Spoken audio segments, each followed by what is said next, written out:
బోధనలో భాగంగా దాని గురించి విద్యార్థులకు వివరించే ఉపాధ్యాయుడే ప్రత్యక్షంగా అలాంటి అనుభవాన్ని ఎదుర్కొన్న ఘటన భీంపూర్ మండలం ధనోరా ప్రాథమికోన్నత పాఠశాలలో చోటు చేసుకుంది. ఓ బాలుడు పాము కాటుకు గురికాగా ఆ ఉపాధ్యాయుడు వెంటనే అప్రమత్తమై అందించిన ప్రథమ చికిత్సతో విద్యార్థికి ప్రాణాపాయం తప్పింది. కాటు వేసిన సమయంలో సత్వరం అందించే ప్రథమ చికిత్స గురించి పాఠ్యాంశాల్లో బోధిస్తారు.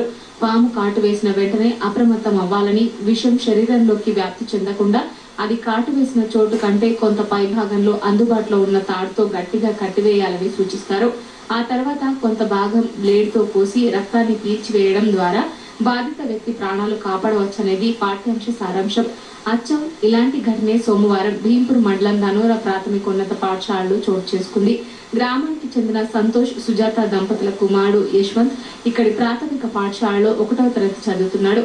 ఉపాధ్యాయుడు సురేష్ పాఠాలు బోధిస్తున్న సమయంలోనే ఆ బాలుడి కాలికి పాము కాటు వేసింది. వెంటనే అప్రమత్తమైన ఉపాధ్యాయుడు కట్టుకట్టి విషం శరీరంలోకి చేరకుండా చేశాడు. బ్లేడ్ తో ఘాటు పెట్టి తన నోటితో రక్తం పీల్చాడు. వెంటనే హెచ్ఎం హనుమన్లు బాలుడిని ఆదిలాబాద్లోని ప్రైవేట్ ఆసుపత్రికి తరలించడంతో ప్రాణాపాయం తప్పింది. నోటితో పాము విషాన్ని పీల్చిన కారణంగా ఉపాధ్యాయుడు సురేష్ కూడా స్వల్ప అస్వస్థతకు గురై ఆసుపత్రిలో చేరారు. ఉపాధ్యాయుడి సమయస్ఫూర్తిని గ్రామస్తులు అభినందిస్తున్నారు. కాగా ఎంఈఓ శ్రీకాంత్ ఉపాధ్యాయుడు సురేష్ ను ఆసుపత్రిలో పరామర్శించారు. ఇప్పుడు